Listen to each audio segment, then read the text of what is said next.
Hello students, we are going to start the experiment of PM, PPM and PWM. Here is the location where I have already set up all the required component, kit and instrument. So the instrument required is CRO and there is a kit nearby it. So these are the various probe which is used to connect the CRO and kit. Now let us look at the kit. So here, if we see, the kit is ST2110 number, PM, PPM, PWM modulation and demodulation trainer kit. If we have a look closely, we can find the table like pulse output, function generator, then PM modulation, then PP modulation, then PW modulation, low pass filter, AC amplifier. Here are some switch fault, the DC output, audio input and the audio output. So we will perform the experiment one by one, PM, PPM and PWM. So now today we will see the pulse position modulation, where the position of the pulse is going to change as per the input signal. So again the same kit we are going to use. So let us start. I will first connect again two probe with the CRO. One probe is to verify the input, the other probe is to verify the output. So now let us make my CRO on, let us make my kit on. Now come to the block of a pulse position. Please hold for 1 minute or few minutes. So you can see here the pulse position modulation, only one input required, that is the modulating signal, which is analog. So I will give the analog signal from this portion. So you can see here the analog and digital both are available. Now the carrier is inbuilt over here.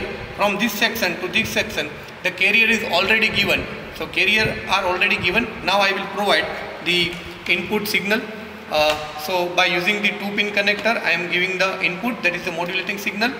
Now let us check how it can be seen in the CRO. I will again connect one black one with the ground and one will be connected to the input. So now let us see how our sine signal look like.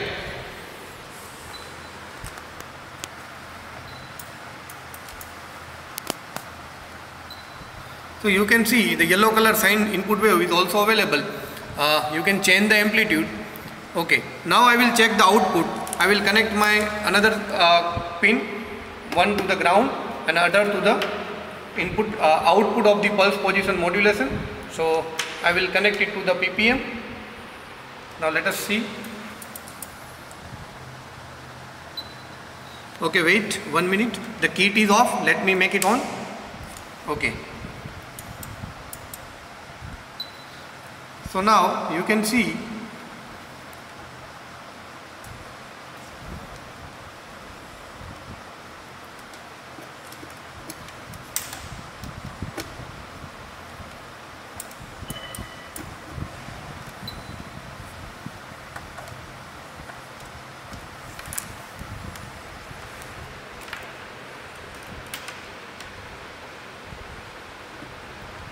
okay, so amplitude was 0, so you need to take care of this thing. Okay, so now here the pink one is your input. So let me make our input to the upper side and this yellow is output. If you look closely, let me show how it is going to work. Let me make the increase the size of the signal. So here using this horizontal division I am increasing the size. So you can see I have arrange the signal for the one cycle and let me make it stop. So now here you can see the position of pulse are changing as the amplitude is changing. Here you can see the amplitude is decreasing, that means the position is also going to change, or you can see the pulse are coming very close to each other.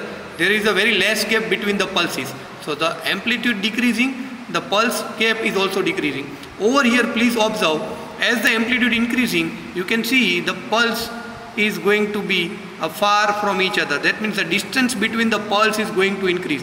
You can see here the highest amplitude is there. So here the highest gap between the pulse you can see.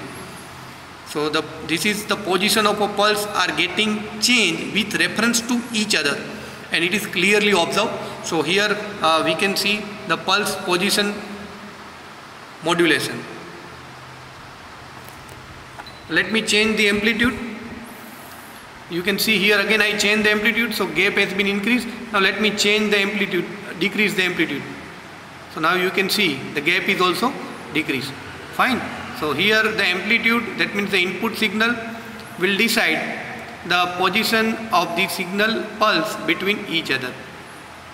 Thank you.